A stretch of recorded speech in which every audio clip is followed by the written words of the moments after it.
وما ہوا شبیہ بالقضا، ایک ادائے کامل، ادائے قاصر اور مشابہ بالقضا. وفی هذا التقسیم مسامحۃ، اور اس تقسیم میں تسامح ہوا ہے. لأن الاقسام لا تقابل فيما بينها، اس لیے کہ اقسام آپس میں ایک دوسرے کے مقابل نہیں ہے، تباین نہیں ہے. وينبغي ان يقال، اور مناسب یہ ہے کہ کہا جائے والاداء انواع، ادا کی چند نوع ہیں. اداء محض، اداء محض، وهو نوعان، پھر اداء محض کی دو قسمیں، کامل و قاصر، کامل اور قاصر. وادا ہوا شبیہ بالقضا، اور وہ ادا جو مشابہ ہو قضا سے. ویعنی بالاداء المحض، اور مراد لیا گیا اداء محض سے ما لا یکون فیہ شبہ بالقضا، کہ جس میں قضا سے مشابہت نہ ہو، بوجہ من الوجوہ، کسی بھی وجہ کے اعتبار سے، لا من حیث تغیر الوقت، نہ وقت کے بدلنے کی حیثیت سے اور نہ اس کے التزام کے اعتبار سے. ویعنی بالشبیہ بالقضا، والمشابہ بالقضا سے مراد ما فیہ شبہ بھی، کہ جس میں قضا سے مشابہت ہو، من حیث التزامی، التزام کے اعتبار سے، جس میں التزام کے اعتبار سے قضا سے مشابہت ہو. ویعنی بالکامل، اور کامل سے مراد ما یؤدى علی وجہ الذی شرع علیہ، جس کو ادا کیا جائے اسی طریقے پر کہ جس پر وہ مشروع کی گئی. وبالقاصر ما هو خلافہ، اور ادائے قاصر سے مراد وہ عبادت جو مشروع کے خلاف ادا کی جائے،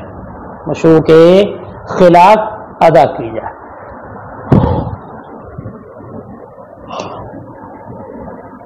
کالصلاۃ بجماعت،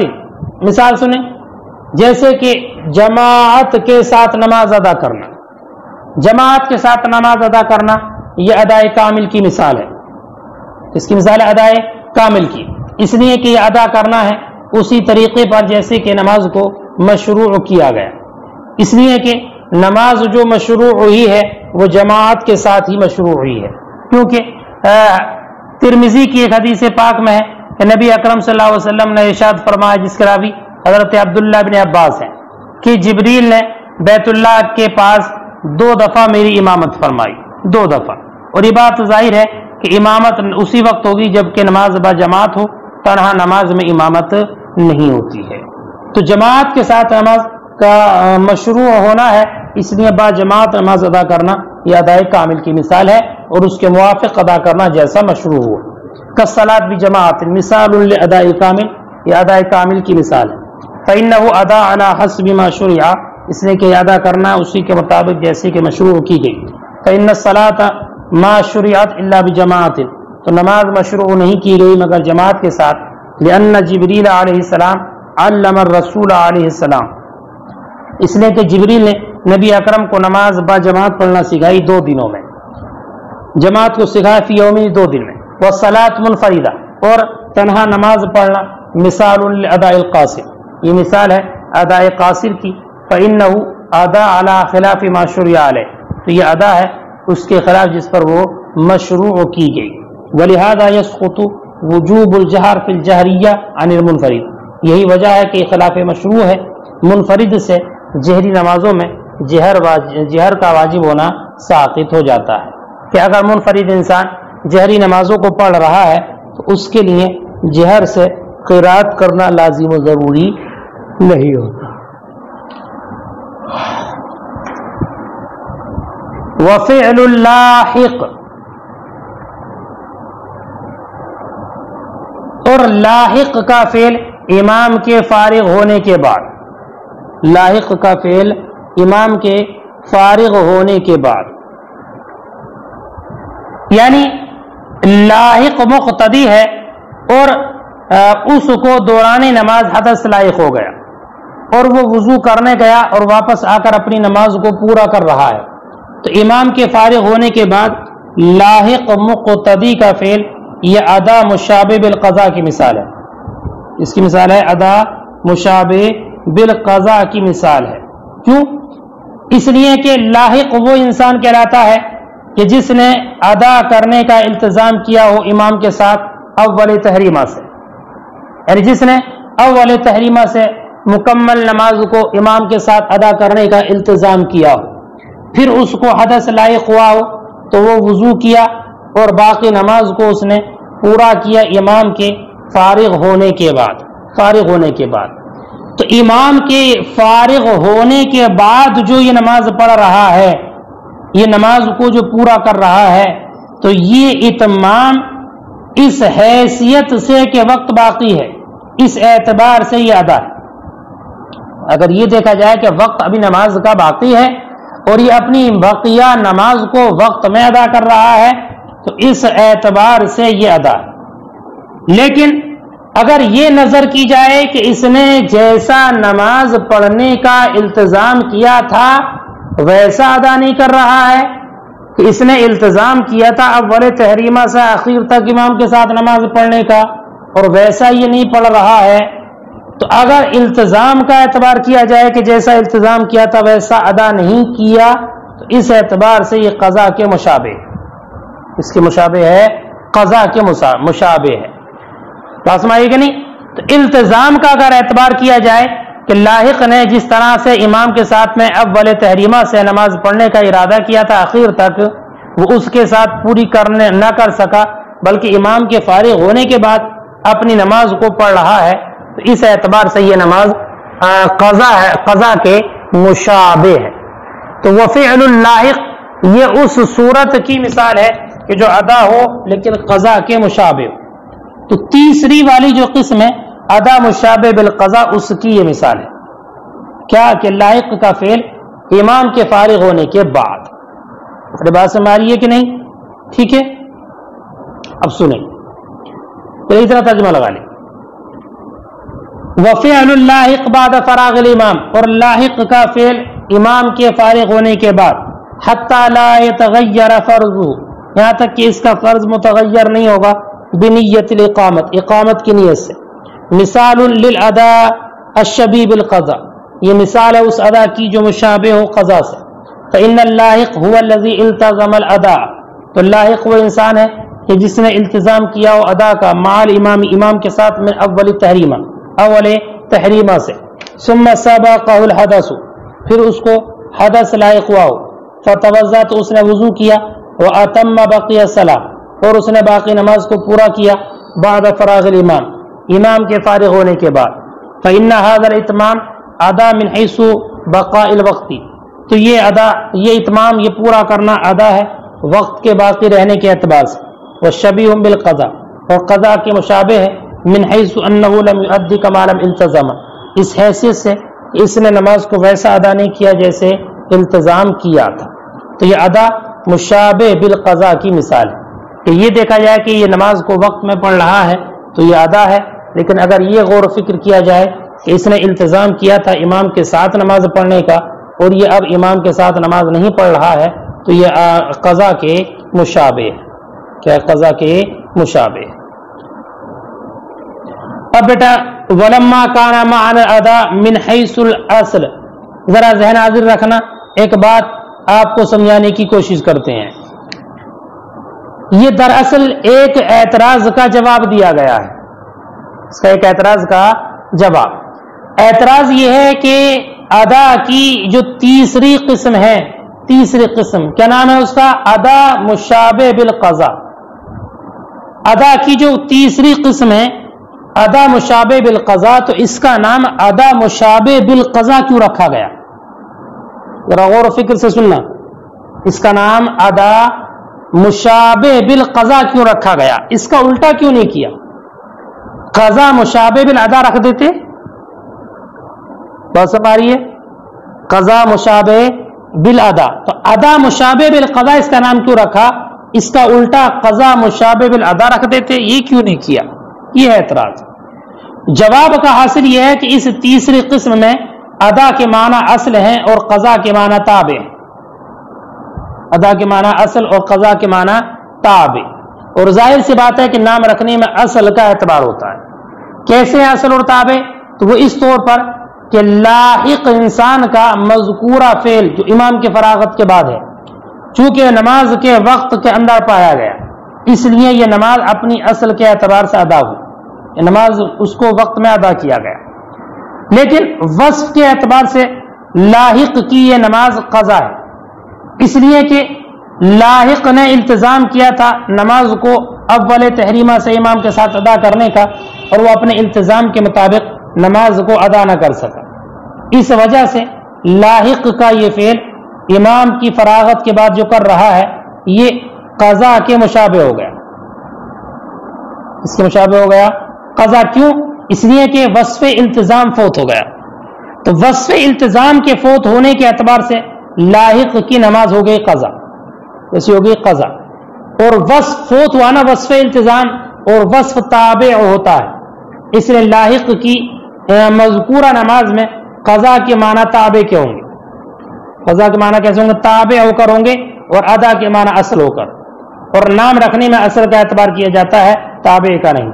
اس لیے اس تیسرے قسم میں نام رکھنے میں ادا مشابہ بالقضا کہا گیا، قضا مشابہ بالادا نہیں کہا گیا، کیونکہ التزام یہ تو ایک وصف ہے نا، اور وصف کا فوت ہو جانا اس کی وجہ سے اس کو قضا کہا گیا ہے، اور ٹھیک ہے نا، اور وصف جو ہے یہ تابع ہوتا ہے، اصل نہیں ہوتا،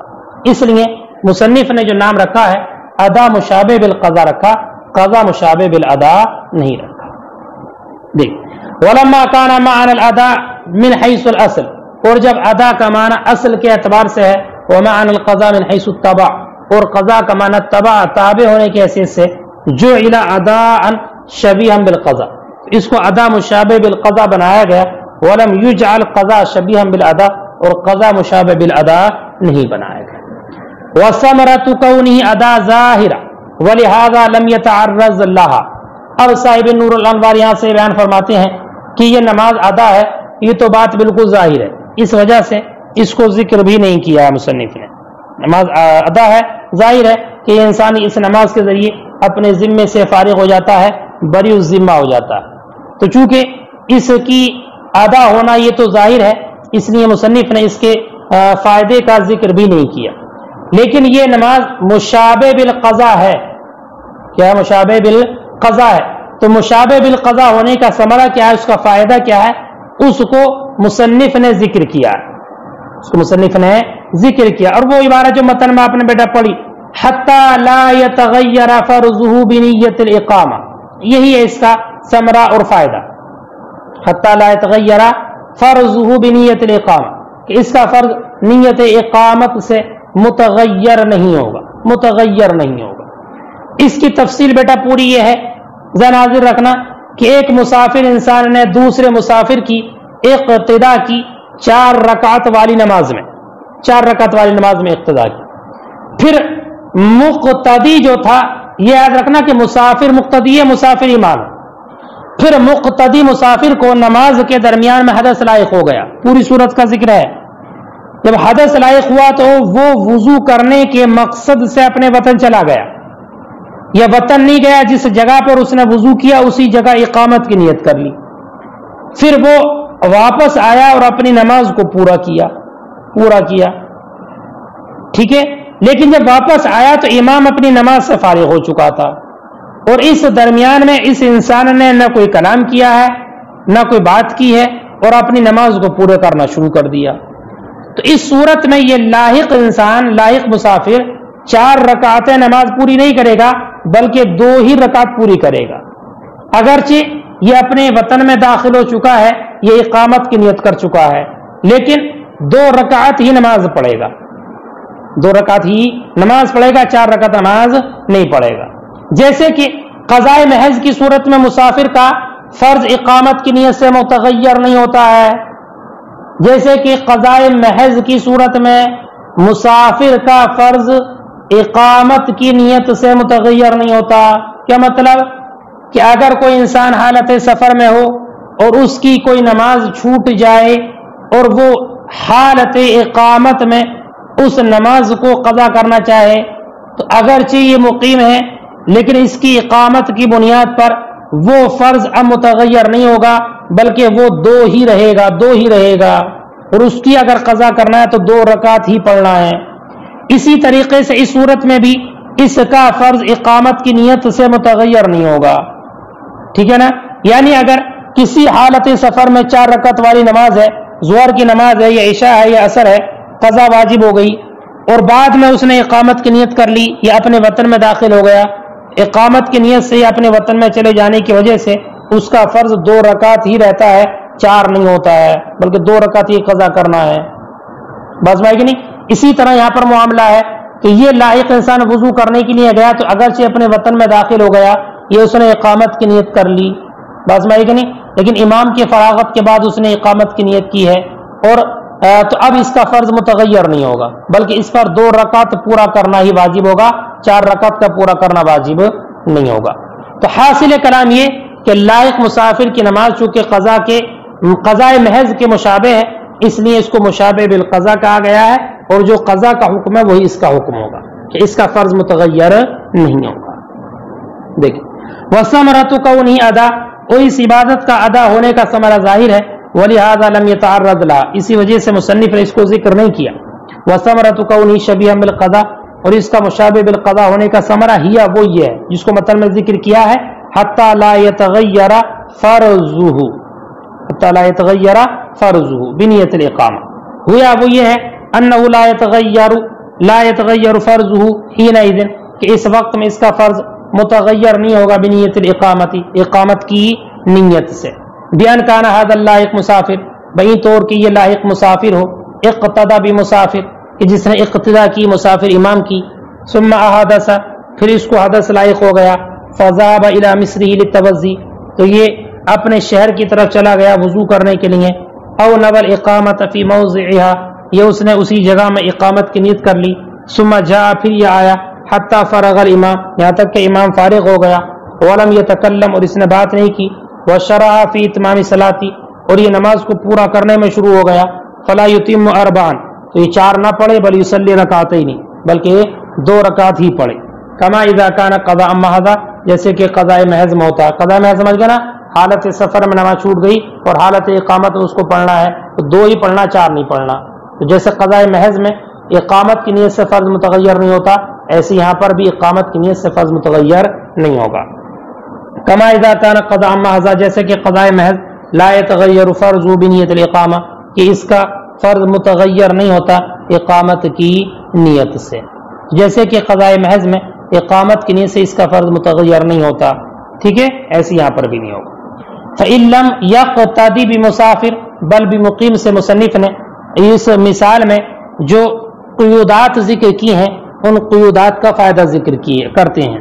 فرماتے ہیں یہ کہنا مسافر کی اقتدا کرے، مسافر مقتدی ہے اور امام بھی مسافر ہے، اس کی اقتدا کرے. تو فرماتے ہیں اگر مسافر کی اقتدا نہیں کی بلکہ مقیم کی اقتدا کی، اور پھر اس کو دوران نماز حدث لاحق ہو گیا اور وہ وضو کرنے کے لیے اپنے شہر چلا گیا، یہ اقامت کی نیت کر لی اور لوٹ کر آیا، تو اب اس کے لیے 4 رکعت نماز پڑھنا ضروری ہوگا. بس بھائی کہ نہیں، اپنے وطن چلا گیا، پھر امام کی فراغت کے بعد آیا ہے اور کوئی بات وغیرہ، وہ شرط ساری بات وغیرہ نہیں کی، کلام نہیں کیا، تو اب یہ لائق مسافر 4 رکعت نماز پڑھے گا. ٹھیک ہے، کیونکہ اس نے مسافر کی اقتدا نہیں کی بلکہ مقیم کی اقتدا کی. لیکن ایک بات خیال رکھنا، اب 4 رکعت نماز کا پڑھنا اس وجہ سے نہیں ہے کہ یہ اپنے شہر میں داخل ہو گیا، یہ اقامت کی نیت کر لی ہے، بلکہ اس وجہ سے ہے کہ اس نے یہ مسافر تھا اور اس نے مقیم امام کی اقتدا کی ہے، تو التزام ہی 4 رکعت نماز پڑھنے کا کیا ہے، اس لیے کہ مسافر جب مقیم کے پیچھے نماز پڑھتا ہے تو 4 رکعت ہی نماز لازم ہوتی ہے. ٹھیک ہے، یا ایک صورت یہ ایک قید یہ ذکر کی کہ امام اپنی نماز سے فارغ ہو گیا ہو، بس میں ایک نہیں، اور اس صورت میں ایسی صورت میں کہ جب وہ لوٹ کر آیا اور امام اپنی نماز سے فارغ نہیں ہوا تھا، تو اگر لائق انسان تھا اور وہ امام کے فارغ ہونے سے پہلے ہی آ گیا اور امام کے ساتھ ہی اس نے نماز کو شروع کر دیا، تو بھی اپنے وطن چلے جانے کی بنیاد پر وہ اقامت کی نیت کر لینے کی وجہ سے اس کا فرض جو تھا وہ 4 ہو جائے گا. اس لیے کہ لاحق کے فعل میں جو قضا سے مشابہت پائی جاتی ہے وہ امام کے فارغ ہونے کے بعد ہوتی ہے، اور یہاں پر امام ابھی فارغ نہیں ہوا ہے، تو اس کی اقامت کی نیت کرنا یہ ادا پر پایا گیا، قضا پر نہیں. اور ادا پر اقامت کی نیت اگر پالی جائے تو ادا 4 رکعت کی طرف متغیر ہو جاتی ہے. اس لیے اس صورت میں اب لائق مسافر 4 رکعت نماز پوری کرے گا. ٹھیک ہے، اور اگر امام کے فارغ ہونے کے بعد ہی آیا لیکن اس نے بات کر لی ہے تو بات کرنے کی بنیاد پر بھی اب اس کا فرض 4 ہو جائے گا، اس لیے کہ کلام کرنے کی بنیاد پر اس کی وہ نماز باطل ہو گئی اور از سر نو اس کو نماز پڑھنا پڑے گی، اثر نو اس کو نماز پڑھنا پڑے گی، اس لیے اب اس کی نماز 4 ہوگی اور اس کے لیے 4 رکعت ہی نماز پڑھنا ہوگی۔ یا یہ کہا کہ یہ لاحق ہو، اگر یہ انسان لاحق نہیں ہے، مسبوق ہے، یعنی ایک مسافر انسان نے دوسرے مسافر کی اقتدا کی 4 رکعت والی نماز میں، ٹھیک ہے، وقت میں امام کے ساتھ 1 رکعت پڑھ لینے کے بعد اقتدا کی۔ مسبوق کو انسان کہتے ہیں اس انسان کو جو 1 رکعت یا کچھ نماز گزرنے کے بعد شامل ہوا ہو، پھر جب امام کی نماز پوری ہو گئی تو اس مسافر مقتدی نے اقامت کی نیت کی، تو یہ مسافر مقتدی اب 4 رکعت پوری کرے گا، اس لیے کہ اقامت کی نیت اس مسافر مقتدی کی نماز پر طاری ہو جاتی ہے، ٹھیک ہے، کیونکہ یہ لاحق نہیں ہے بلکہ مسبوق ہے، تو اب اس کا فرض بھی